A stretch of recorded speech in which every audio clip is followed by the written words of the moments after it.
Assalamualaikum warahmatullahi wabarakatuh. Hello everyone, my name is Nabila Nur Hidayah. I'm from grade 10 Science 4. Right now, I will tell you about the story, and the title is Hansel and Gretel. Once upon a time, a very poor woodcutter lived in a tiny cottage in the forest with his two children, Hansel and Gretel. His second wife often ill-treated the children and was forever nagging the woodcutter. There is not enough food in the house for us all. There are too many mouths to feed. We must get rid of the two brats, she declared. And she kept on trying to persuade her husband to abandon his children in the forest. Take them miles away from home, so far that they can never find their way back. Maybe someone will find them and give them home. The donkey's woodcutter didn't know what to do. Hansel, who one evening had overheard his parents' conversation, comforted Gretel. Don't worry, if they do leave us in the forest, we'll find a way home, he said. And slipping out of the house, he filled his pocket with little white pebble, then went back to bed. All night long, the woodcutter's wife patted and on at her husband's tail.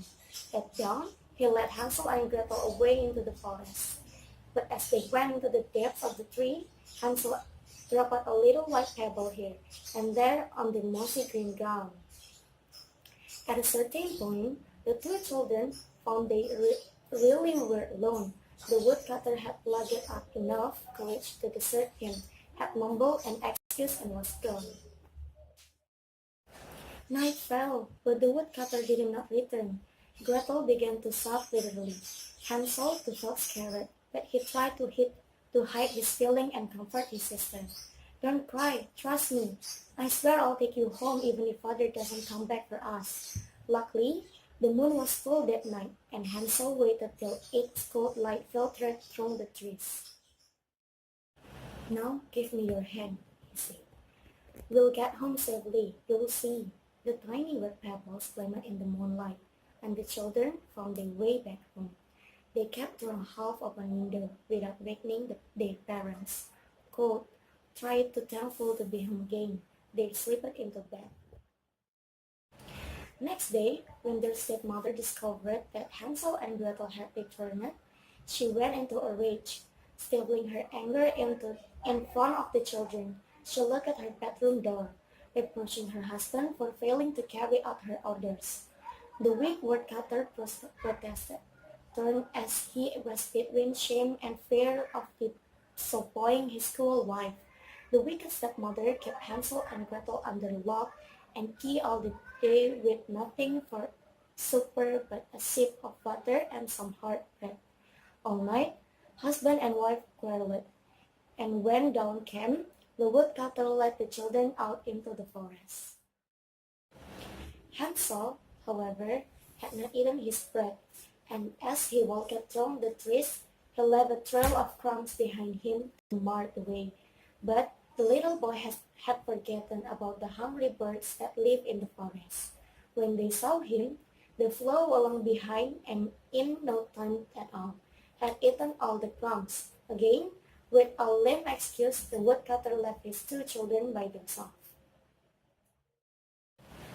I feel like a trail like last time, Hansel whispered to Gretel consolingly.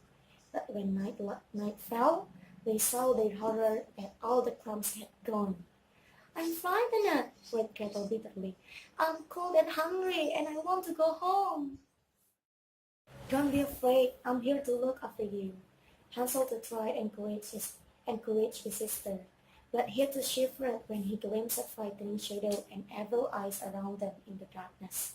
All night, the two children huddled together from warmth and the front of the large tree. When dawn broke, they started to wander about the forest, seeking a path, but all hope soon faded. They were well and truly lost. On they walked and walked, till suddenly they came up a strange cottage in the middle of the glade. This is chocolate, gasped Hansel as he broke a lump of plaster from the wall. And this is icing, exclaimed Gretel, putting another piece of wall in her mouth. Starving but delighted, the children began to eat pieces of candy broken off the cottage.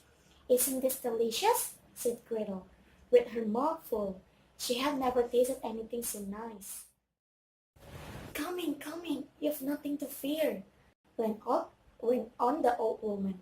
Unluckily for Hansel and Gretel, however, the sugar candy cottage belonged to an old witch. He trapped her trapped for catching unwary victims. The two children had come to a really nasty place. Come in, you've nothing to fear, went on the old woman. Unluckily for Hansel and Gretel, however, the sugar candy cottage belonged to an old witch. He trapped her trapped for catching unwary victims. The two children had come to a really nasty place. You're nothing but skin and bones, said the witch, locking and Hansel into a cage.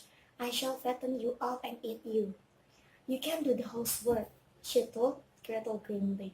Then I'll make a meal of you too. As luck will have it, the witch had even bad eyesight, and when Gretel smeared butter on her glasses, she could see even less. Let me feel your finger, said the witch to Hansel every day to check if he was getting any fatter. Now, Gretel brought her brother a chicken bone, and when the witch went to touch his finger, Hansel held out the bone. You're still too much thin, she complained. When will you become plump? One day, the witch grew tired of waiting. Light the oven, she told Gretel. We're going to have a tasty roasted boy today. A little later, hungry and impatient, she went on. Run and see if the oven is hot enough. Gretel returned, whimpering. I can't tell if it's hot enough or not. Angrily, the witch screamed at the little girl. Useless child, outright! I'll see for myself. But when the witch bent down to peer inside the oven and check the heat, Gretel gave her a tremendous push and slammed the oven door shut. The witch had come to a fit and proper end. Gretel ran to set her brother free, and they made quite sure that the oven door was tightly shut behind the witch. Indeed, just to be warned to save its side, they fastened it firmly with a large padlock.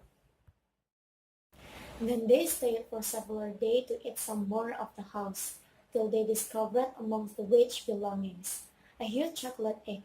Inside lay a casket of gold coin. The witch is now burned to a cinder, said Hansel, so we'll take this treasure with us. They filled a large basket with food and off into the forest to search for the way home. This time, luck was with them, and on the second day, they saw their father come out of the house towards them. Your stepmother is dead. Come home with me now, my dear children. The two children hugged the woodcutter. Promise you'll never ever desert us again, said Gretel, throwing her arms around her father's neck. Hansel opened the casket. Look, father, we're rich now. You'll never to chop wood again. And they all lived happily together ever after. That's all the story of Hansel and Gretel. Thanks for your nice attention. And finally, I'd like to say goodbye. Assalamualaikum warahmatullahi wabarakatuh.